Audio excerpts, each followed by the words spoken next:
नमस्ते। Galaxy group of science विषय biology धोरण 12 चैप्टर नंबर 3 चैप्टरનું નામ છે માનવ પ્રજનન।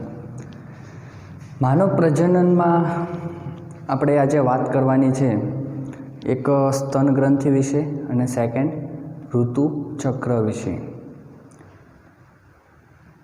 હવે તમને એક વાત અહીંયા ક્લિયર કરું, સૌથી પહેલાં આપણે એક ટૉપિક વિશે ભણીએ સ્તન ગ્રંથિ વિશે। તો તમને વાત ક્લિયર કરું તો જે સ્તન ગ્રંથિ હોય તે નર અને માદા બંનેમાં જોવા મળશે, કે મનુષ્યમાં નર હોય કે માદા બંનેની અંદર સ્તન ગ્રંથિ જોવા મળે। પરંતુ જે નર હોય તેની અંદર સ્તન ગ્રંથિ હોય તે અવિકસિત હોય, એટલે કે તે સંપૂર્ણ રીતે વિકસિત હોતી નથી। પ્લસ બીજી વાત કરીએ માદાની, તો માદાની અંદર જે સ્તન ગ્રંથિ હોય એ સંપૂર્ણ રીતે વિકસિત હોય। સ્તન ગ્રંથિમાંથી એક પ્રવાહી ઉત્પન્ન થાય છે જેને દૂધ તરીકે આપણે ઓળખીએ છીએ, જેની અંદર ખૂબ પૌષ્ટિક આહાર હોય। જ્યારે સ્ત્રી હોય એ બાળકને જન્મ આપે ત્યારબાદ બાળકને સ્તનપાન કરાવવાથી, એટલે કે સ્તન ગ્રંથિમાંથી ઉત્પન્ન થતું દૂધ પાવાથી બાળકની અંદર રોગપ્રતિકારક તંત્ર પાવરફુલ બનતું હોય, એટલે કે તેનો મુખ્ય ખોરાક હોય। તો આવી રીતે ડિફરન્ટ જોવા મળશે।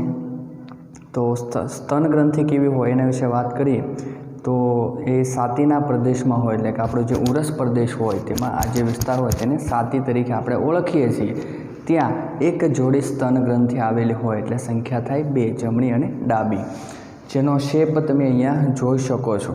હવે છાતી હોય ત્યાં પાંસળીઓ આવેલી હોય, જેના વિશે આપણે 11th ભણ્યા છીએ કે પાંસળીઓના સંખ્યા પ્લસ એના ટાઈપ વિશે। તો અહીંયા તમને આજે એક જાડું આવરણ દર્શાવવામાં આવ્યું છે આવી રીતે। તો એ પાંસળીનો વિસ્તાર છે જેની અંદર 1 2 3 4 5 મેં 6 એટલે કે 6ની સંખ્યામાં અહીંયા પાંસળી દર્શાવી છે। જે એટલો વિસ્તાર તમે જોઈ રહ્યા છો તે પાંસળીઓ હશે। ઓકે, પાંસળી। હવે 11th એ પણ આપણે અભ્યાસ કર્યા કે એક પાંસળી હોય, આ એક પાંસળી, ઓકે, આ નીચે બીજી પાંસળી। તો આ એક પાંસળી ઉપરની, આ નીચેની બીજી પાંસળી, આ બંનેની વચ્ચે સ્નાયુઓ જોવા મળે છે।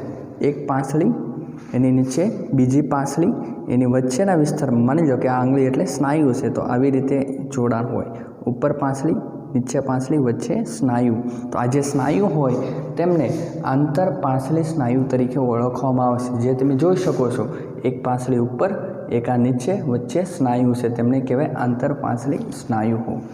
પ્લસ પાંસળીઓની ઉપર, આ બધી પાંસળી હોય તેની ઉપર પણ એક પાતળું સ્નાયુનું એક લેયર જોવા મળે છે, તેમને પેક્ટોરાલિસ મેજર સ્નાયુ તરીકે ઓળખવામાં આવે છે। પાંસળીની ઉપરની તરફ જે સ્નાયુ જોવા મળે છે તેમને શું કહેવાય?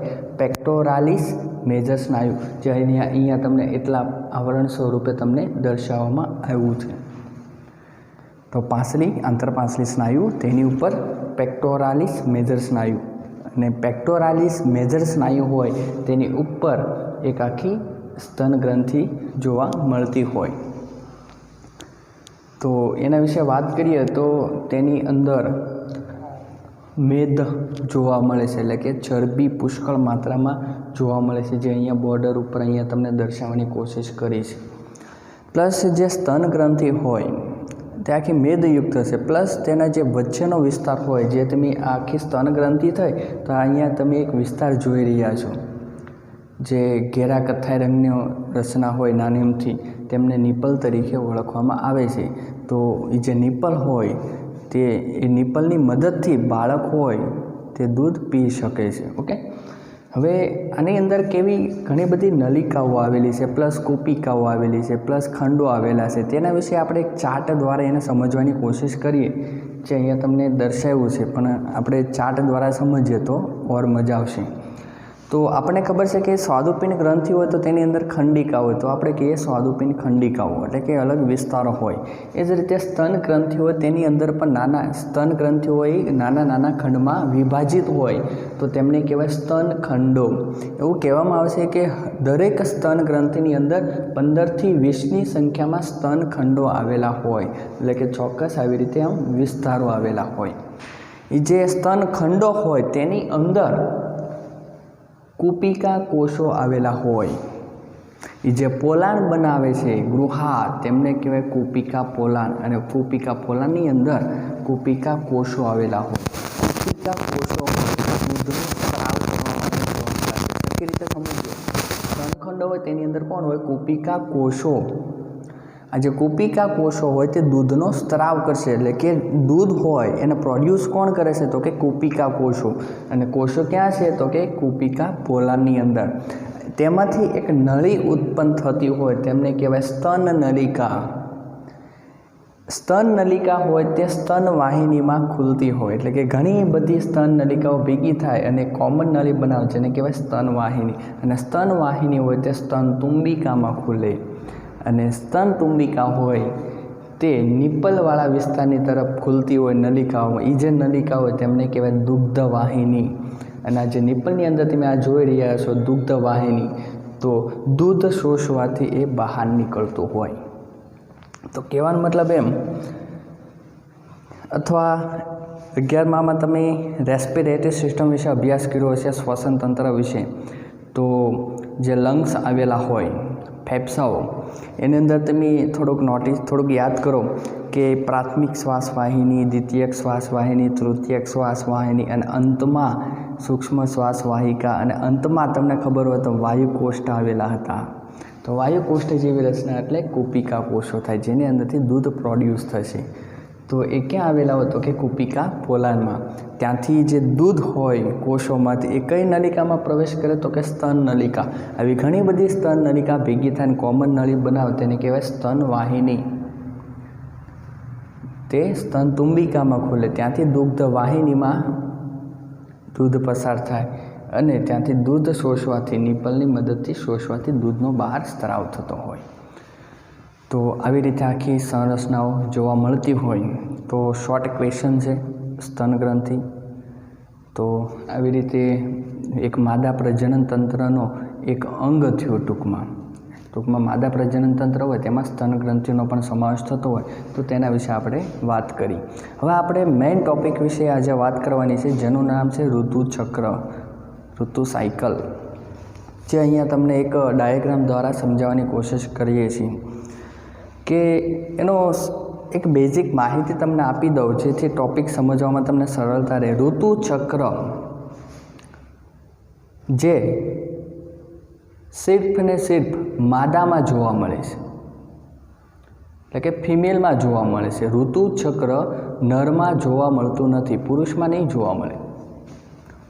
અને જે ઋતુચક્ર, ચક્ર આવ્યો શબ્દ એટલે સાયકલ, સાયકલ એટલે ફરે છે, એટલે કે અમુક દિવસો પ્રમાણે પાછી ફરશે. એટલે કે 28થી 29 દિવસનો ટાઈમિંગ હોય કે ઋતુચક્ર કેટલા દિવસ ચાલે? તો કે 28 to 29 ડેઝ.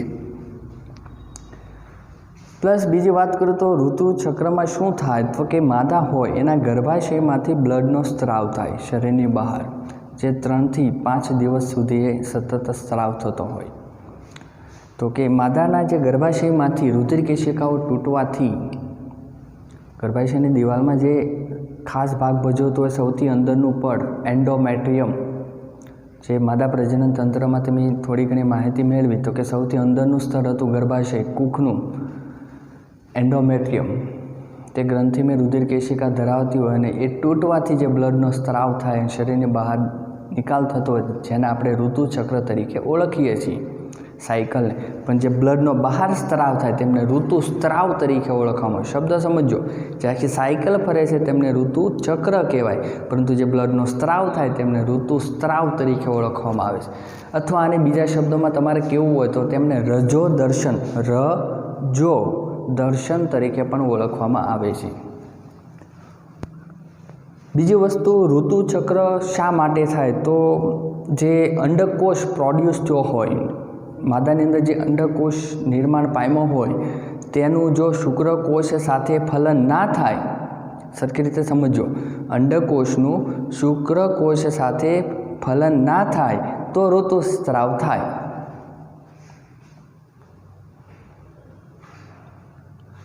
કેટલા દિવસ? 28 થી 29. બીજી વાત, એવું કહેવામાં આવે જો મેરિડ કપલ હોય અને જો ઋતુસ્રાવ થવાનું બંધ થાય તો એનો મતલબ એમ કે તે હવે ગર્ભ ધારણ કરવાના સમયમાં આવી છે સ્ત્રી, એટલે કે તેના શરીરમાં અંડકોષનું શુક્રકોષ સાથે ફલન થઈ ગયું છે, એટલા માટે ઋતુસ્રાવ નથી થયો. આ એક નિશાની છે બાળક રહેવાની.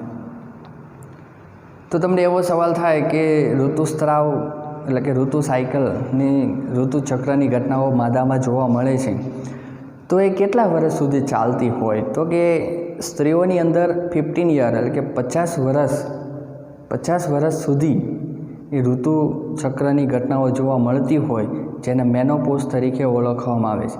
50 વર્ષ બાદ ઋતુચક્ર થશે નહીં, નરમાં તો થતું જ નથી.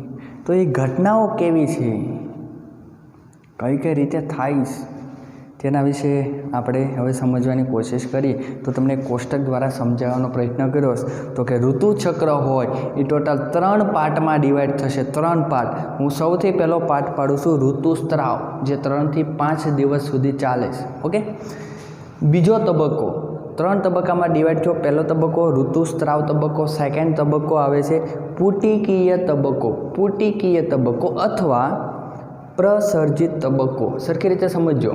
પહેલો તબક્કો ઋતુસ્રાવ તબક્કો. ઓકે. સેકન્ડ તબક્કો પુટિકીય તબક્કો અથવા પ્રસર્જિત તબક્કો. એટલે કે ઋતુસ્રાવનો તબક્કો પૂર્ણ થાય ત્યારબાદ કયો સ્ટાર્ટ થાય? તો કે પુટિકીય તબક્કો અથવા પ્રસર્જિત તબક્કો.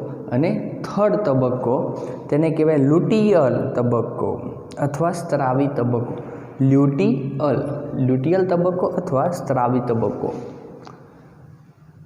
અને એ પૂર્ણ થાય એટલે પાછો ઋતુસ્રાવ તબક્કો સ્ટાર્ટ થાય. ટૂંકમાં 3 તબક્કા થવા માટે 28 થી 29 દિવસ લાગતો હોય. એમાં ઋતુસ્રાવનો સમય કેટલો? તો કે 3 થી 5 દિવસ. ત્યારબાદ 17 દિવસ કોના ગણવાના? એટલે 5 દિવસ પછી 17 દિવસ એડ કરો તો 17 દિવસ તબક્કો જે ચાલે છે તેને કહેવાય પુટિકીય તબક્કો અથવા પ્રસર્જિત તબક્કો. અને બાકીના જે 29 દિવસોમાં દિવસો બાકી રહ્યા છે એટલા દિવસ ચાલે લ્યુટિયલ તબક્કો અથવા સ્ત્રાવી તબક્કો. હવે અહીંયા 3 તબક્કામાં ડિવાઈડ કર્યું આખી સાયકલને. હવે 3 પાર્ટમાં ડિવાઈડ કર્યું. સમજો આ જે એટલું નીચેનું જે એટલું બોક્સ તમને દર્શાવવામાં આવ્યું છે આવી રીતે, તે શું દર્શાવે છે? તો કે ગર્ભાશયની ઘટનાઓ. ગર્ભાશયની ઘટનાઓ એટલે શું? તો કે ગર્ભાશય હોય તેનું સૌથી અંદરનું આવરણ એન્ડોમેટ્રિયમ, એની અંદર શું શું ફેરફાર થાય એના વિશે તમને અહીંયા દર્શાવવામાં આવ્યું છે. ઓકે. અહીંયા ઉપરનો એટલો વિસ્તાર તમને દર્શાવવામાં આવ્યો છે, એટલો વિસ્તાર તે પિટ્યુટરી ગ્રંથિના અંતઃસ્ત્રાવોના સ્તર વિશે તમને માહિતી આપશું. અને જે વચ્ચેનો એટલો જે વિસ્તાર છે એની અંદર 2 પાર્ટ પડ્યા છે, જે અહીંયા તમે જોઈ રહ્યા છો તે છે અંડપિંડીય ઘટનાઓ. એટલે કે જેમ પ્રાથમિક પુટિકા, દ્વિતીયક પુટિકા, એ બધી જે જોના પેલ્યુસિડાની જે આવરણ બનતા હતા એના વિશે સમજાવે છે. જ્યારે અહીંયા અંડપિંડીય અંતઃસ્ત્રાવો, અંડપિંડમાંથી જે અંતઃસ્ત્રાવ ઉત્પન્ન થાય છે તેના વિશે માહિતી આપવામાં આવી છે. અને આખું જે કોષ્ટક હતું એને એક્ઝેક્ટ વચ્ચે પણ ડિવાઈડ કર્યું છે, તમે સમજી શકો છો. હવે આખી પ્રોસેસને આપણે સ્ટાર્ટ કરીએ તો સૌથી પહેલાં આપણે વાત કરીએ પ્રથમ તબક્કો, જેને કહેવાય ઋતુસ્રાવ તબક્કો. કેટલા દિવસ ચાલે? તો કે 3 થી 5 દિવસ. ઓકે. આ દરમિયાન ગર્ભાશયની અંદરનું આવરણ એન્ડોમેટ્રિયમ હોય એ તૂટે. એન્ડોમેટ્રિયમ પર તૂટે એટલે તેની અંદર આવેલી જે રુધિર કેશિકાઓ છે, અહીંયા તમે ગ્રંથિમય યુક્ત જોઈ રહ્યા છો, આ બધી રુધિર કેશિકાઓ તૂટે. અંદર જે લાઇનિંગ દર્શાવી એ રુધિર કેશિકાઓની એ તૂટે એટલે બ્લડ હોય તે યોનિ માર્ગ મારફતે શરીરની બહાર નિકાલ થતો હોય. પ્લસ આ દરમિયાન જુઓ તો અંડપિંડીય અંતઃસ્ત્રાવોનું જે સ્ત્રાવની પ્રમાણ ઓછું હશે, પ્લસ અંડપિંડીય ઘટનાઓ કોઈ જોવા નહીં મળે, પ્લસ પિટ્યુટરી અંતઃસ્ત્રાવોનું લેવલ પણ ઓછું હશે. કારણ કે અંડકોષ શુક્રકોષ સાથે ફલિત નથી થયો એટલા માટે ઋતુસ્રાવ તબક્કો થયો. 3 થી 5 દિવસ ઘટના ચાલી. હવે ત્યારબાદ 17 દિવસનો જે તબક્કો આવે છે તેને કહેવાય પુટિકીય તબક્કો અથવા પ્રસર્જિત તબક્કો. આ દરમિયાન શું થાય? તો કે આપણે નીચેથી વાત કરતા જઈએ તો કે ગર્ભાશયની દિવાલમાં જે સૌથી અંદરનું પડ હતું એન્ડોમેટ્રિયમ, તેની અંદર રુધિર કેશિકાઓ ગ્રોથ કરે છે. એટલે કે જે અંદરનું પડ હતું એ ધીમે ધીમે જે તૂટ્યું હતું એ ધીમે ધીમે મોટું થવાનું લાગે છે, ધીમે ધીમે એની કદ વધતું જશે, ગ્રંથિમય બનશે. ત્યારબાદ પિટ્યુટરી અંતઃસ્ત્રાવોના સ્તરની વાત કરીએ તો ફોલિકલ સ્ટિમ્યુલેટિંગ હોર્મોન્સ અને લ્યુટેનાઇઝિંગ હોર્મોન્સ એ બંનેનો સ્ત્રાવ થશે. કયા તબક્કા દરમિયાન? પુટિકેય તબક્કા દરમિયાન. એટલે કે પિટ્યુટરી ગ્રંથિ ખાસ ભાગ ભજવે છે અને ફોલિકલ સ્ટિમ્યુલેટિંગ અને લ્યુટેનાઇઝિંગ હોર્મોન્સનો સ્ત્રાવ થશે. અને જ્યારે આખું ઋતુ ચક્રનું જ્યારે મધ્યમાં પહોંચશે એ દરમિયાન ફોલિકલ સ્ટિમ્યુલેટિંગ હોર્મોન્સ જે અહીંયા રેડ લાઇનથી દર્શાવ્યું છે અને લ્યુટેનાઇઝિંગ હોર્મોન જે દુધિયા રંગથી દર્શાવ્યું એ જ્યારે ઋતુ ચક્રના મધ્યમાં પહોંચશે 15 દિવસના સમય દરમિયાન, તમે જોઈ રહ્યા છો અહીંયા 15 દિવસના સમય દરમિયાન એનું જે લેવલ હશે એ અત્યારે એ સમયે હાઈ થઈ જશે. એટલે કે સૌથી એનું લેવલ વધારે છે, પ્રમાણ વધી ગયું છે. ઓકે. જ્યારે વાત કરીએ અંડપિંડીય ઘટનાઓ તો વિકાસશીલ પુટિકા બનશે પ્લસ પુખ્ત પુટિકા બનશે, જેમ કે પ્રાથમિક પુટિકા, દ્વિતીયક પુટિકા, તૃતીયક પુટિકા અને ગ્રોથ થતો હશે ક્યાં? અંડપિંડની અંદર. પ્લસ એ દરમિયાન અંડપિંડ હોય તે ઇસ્ટ્રોજનનો સ્ત્રાવ કરશે, જે માદા જાતિ અંતઃસ્ત્રાવ તરીકે ઓળખવામાં આવે. એટલે કે ઇસ્ટ્રોજનનું પ્રમાણ વધારે હશે આ દરમિયાન, જ્યારે પ્રોજેસ્ટેરોનનું પ્રમાણ ઓછું હશે. ઓકે. એ દરમિયાન આ બધી પ્રોસેસ થતી હોય અને જ્યારે મધ્યમાં આવે છે પ્રોસેસ એ દરમિયાન ફોલિકલ સ્ટિમ્યુલેટિંગ, લ્યુટેનાઇઝિંગ હોર્મોન્સ એનું પ્રમાણ વધારે, પ્લસ ઇસ્ટ્રોજનનું પ્રમાણ વધારે, પ્લસ ગ્રંથિમય પડ બનતું જાય છે એન્ડોમેટ્રિયમ, પ્લસ જે ગ્રાફિયન પુટિકા તૂટે અને તેમાંથી અંડપાત થશે, એટલે કે અંડકોષ મુક્ત થશે. અંડકોષ ક્યારે મુક્ત થશે? તો કે પુટિકીય તબક્કો એટલે કે પ્રસર્જિત તબક્કાના એન્ડિંગમાં, એટલે કે 17 દિવસ પૂર્ણ થવાના છે આ દરમિયાન અંડપાત થશે. અને પુટિકીય તબક્કાનો અંત આવશે. ત્યારબાદ નવો તબક્કો સ્ટાર્ટ થશે, તેને કહેવાય લ્યુટિયલ તબક્કો. આ તબક્કા દરમિયાન તમે જોઈ રહ્યા છો કે ગર્ભાશયનું સૌથી અંદરનું આવરણ એન્ડોમેટ્રિયમ ખૂબ જ ગ્રંથિયુક્ત બની ગયું છે, રુધિરકેશિકાયુક્ત. પ્લસ એ દરમિયાન વાત કરીએ અંડપિંડીય અંતઃસ્ત્રાવ તો પ્રોજેસ્ટેરોનનું પ્રમાણ હાઈ હશે, પ્લસ ફોલિકલ સ્ટિમ્યુલેટિંગ, લ્યુટેનાઇઝિંગ હોર્મોન્સનું પ્રમાણ થોડું ઘટી ગયું છે. અને જે કોર્પસ ગ્રાફિયન પુટિકા તૂટી હતી તે કોર્પસ લ્યુટિયમમાં ફેરવાય અને ત્યારબાદ તેનું વિઘટન થાય, એટલે કે વિઘટિત કોર્પસ લ્યુટિયમ. અને આ તબક્કો પૂર્ણ થાય એટલે નવા ચક્રની શરૂઆત થતી હોય, એટલે કે ત્યાંથી પાછો ઋતુસ્ત્રાવ તબક્કો સ્ટાર્ટ થશે. એટલે કે આ તબક્કો પૂર્ણ થાય લ્યુટિયલ સ્ત્રાવી તબક્કો, લ્યુટિયલ અથવા સ્ત્રાવી તબક્કો, એટલે રુધિરકેશિકાઓ તૂટે. કેમ? તો કે અંડકોષ અહીંયા જે મુક્ત થયો હતો પુટિકીય તબક્કાના અંતમાં, એનું જો શુક્રકોષ સાથે ફલન નહીં થાય તો.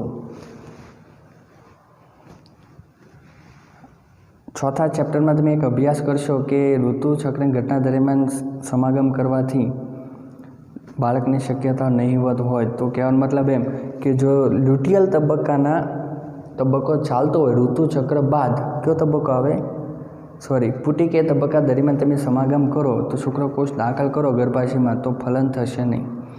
કારણ કે પણ એક વસ્તુ યાદ રાખજો કે એના એન્ડિંગમાં નહીં કરતા, તો એમાં શું થાય? એન્ડિંગમાં અંડકોષ મુક્ત થતો, બાકીના સમય દરમિયાન કરશો તો અંડકોષ મુક્ત હશે, એ દરમિયાન સમાગમ કરવાથી બાળક બનતું હોય.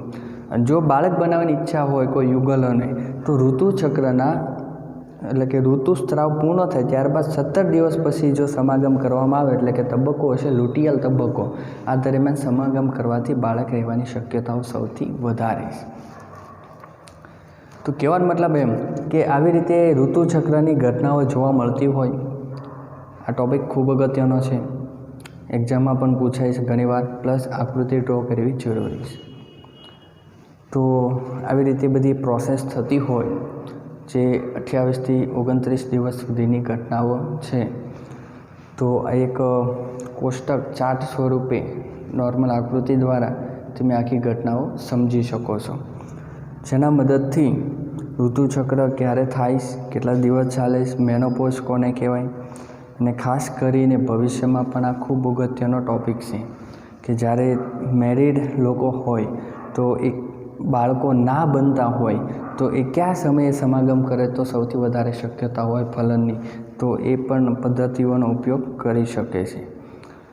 પ્લસ કયા બાળક બનાવવાની ઈચ્છા ન હોય તો કયા સમયે સમાગમ કરવાથી ફલન અટકી શકે, એ બધી તમને અહીંયા માહિતી મળી ગઈ છે. તો એટલું આજે આપણે રાખીએ. આગળના ટૉપિક વિશે આગળના લેક્ચરમાં અભ્યાસ કરશું. Thank you so much.